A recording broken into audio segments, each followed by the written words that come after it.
In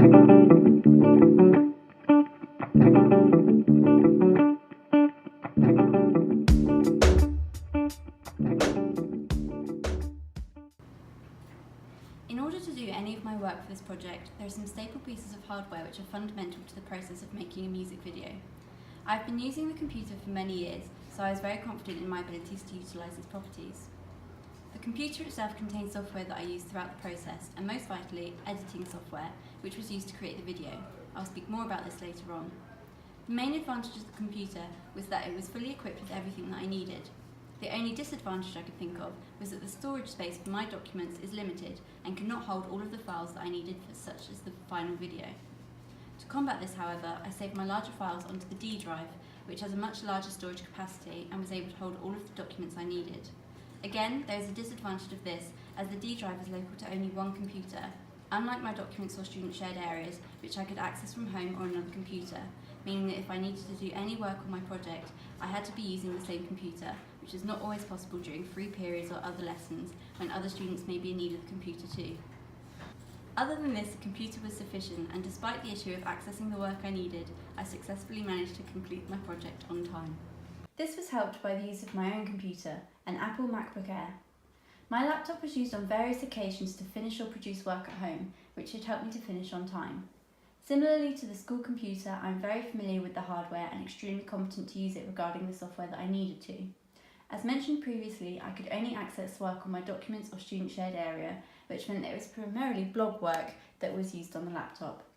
The portability of the laptop is a major advantage, as it meant I could bring it to school or other various locations and get work done, again aiding me to complete on time. A disadvantage of the laptop, however, is that it does not have the same editing software as the school computers. However, it does have iMovie. Personally, I prefer Cyberlink PowerDirector to iMovie, as I've had a lot more practice with the school software and I believe it has more technical ability than Apple's equivalent. This meant that I was unable to edit at home, as even if I did manage to use iMovie, the two softwares are not compatible with each other, meaning that any work I did at home could not be edited at school, and vice versa. Throughout the AS and A2 process, I've used EduBlogs as a blogging site to record and document the stages which go into creating my project. The site itself provides many templates to customise, which would also allow me to display my work in a way that I found most suitable. Over the 2 years, I've been able to increase my knowledge of the site, and I've become comfortable with its various elements, such as embedding links and combining both images and text to demonstrate my point. EduBlogs was an essential part of all stages of the process and was the foundation of my work. During my research and planning stage, I definitely utilised more visual presentation formats, which were then embedded onto the blog. This was a key advantage of EduBlogs, as it allowed wide convergence across different media platforms, which meant that I was able to express my work in a variety of different ways while still presenting them in the same place, my blog.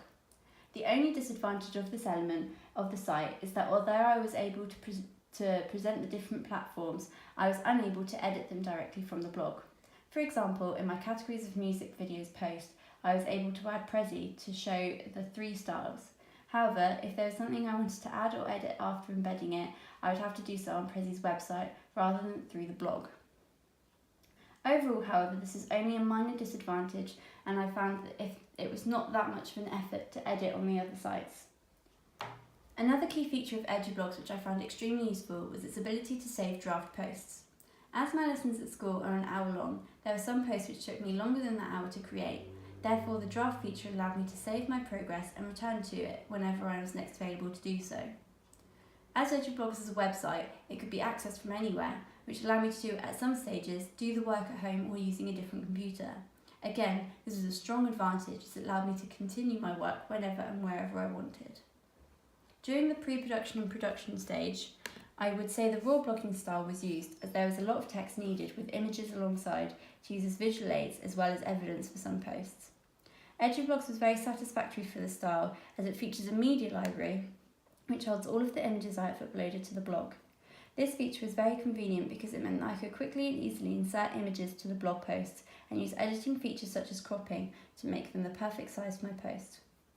In the evaluation stages, the advantages were similar to the research and planning, where I was able to insert other presentation software links. Prezi is a presentation software which allows for text, images, shapes and links to be inserted into slides which are linked by moving transitions. As with many of these presentation software sites, it comes preloaded with a set of templates which have slides set up with themes and transitions already in place. This is an advantage of using Prezi, as it meant that my presentations could easily look professional and aesthetically pleasing with minimal effort from my part. This platform was used most effectively during research and planning, as it allowed me to use visual effects to display my research.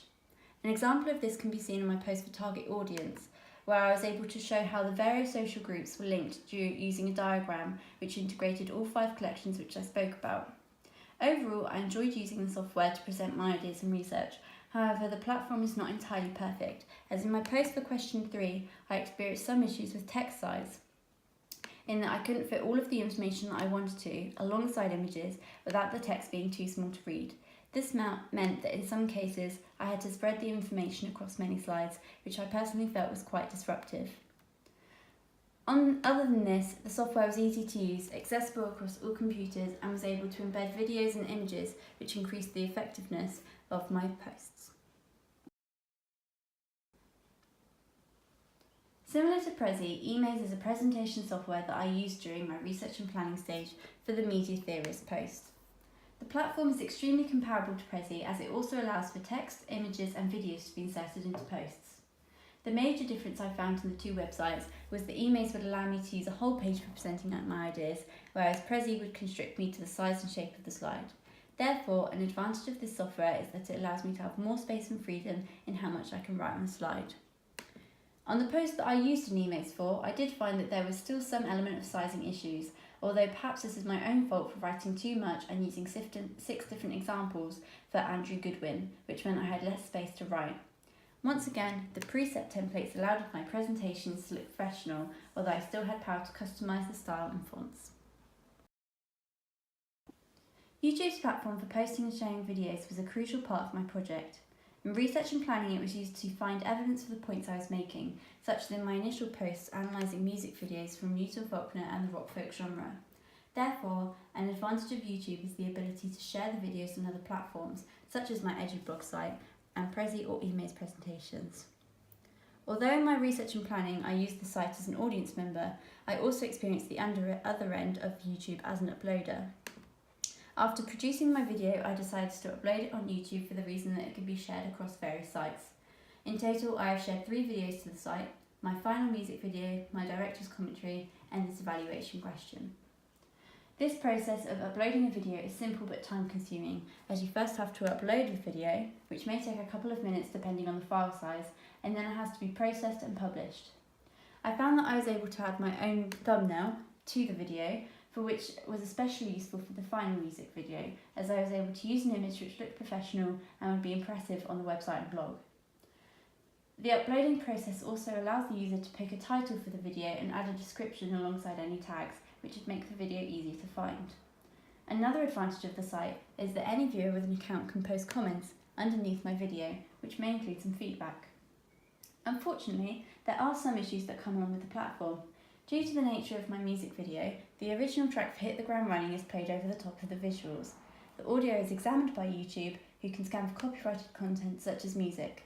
Therefore, my video contains copyrighted content and subsequently may feature adverts which are monetised by the claimant of the content, in this case, Newton Faulkner. Generally, I enjoyed working with YouTube as a platform, and outside of my music studies course, it's a site that I am familiar with using. I used Google extensively in my research and planning, as I had to investigate many areas of the industry using websites such as Wikipedia and the VLE to help me in my knowledge of various areas of the field. For example, I used the Wikipedia page of rock folk music to search for other artists related to the genre. A specific example of using the internet in my research and planning is for the ancillary products, as I had to look up the websites for Amy MacDonald and Paolo Nutini, as well as the images for each of their albums.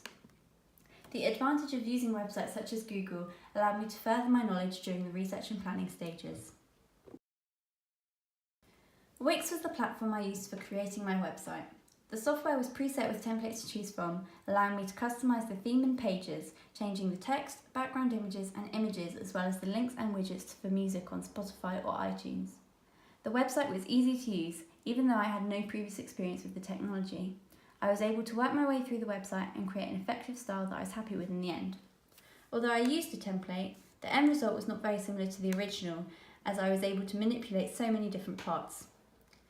The main advantage of the website was that I was able to insert different widgets, such as Spotify playlists, YouTube videos, social media links, and a feature which displays upcoming tour dates.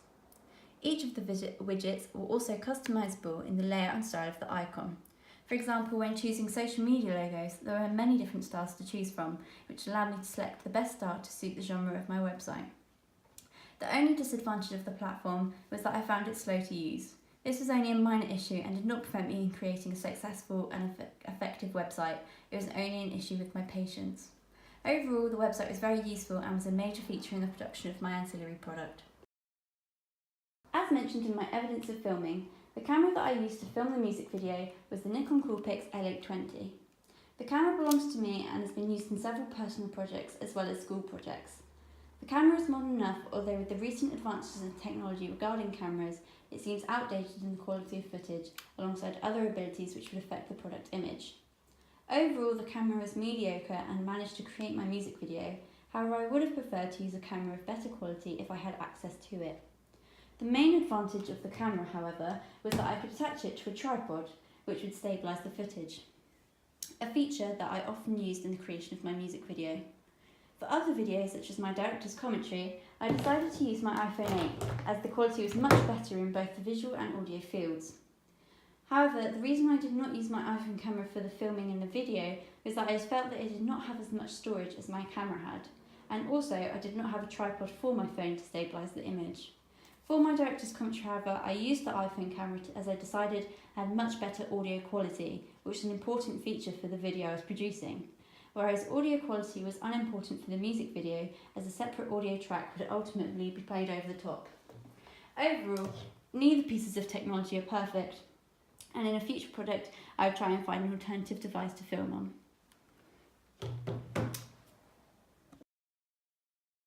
Cyberlink PowerDirector 13 was the editing software used to edit my videos. I've previously used PowerDirector in my AS project, creating a 2-minute opening of a film, as well as in the preliminary task, producing music video for Hard Times by Paramore. Due to my previous use of the technology, I felt that I was experienced enough to produce a skilled video. The software allows its user to import media files and edit them together in a variety of ways.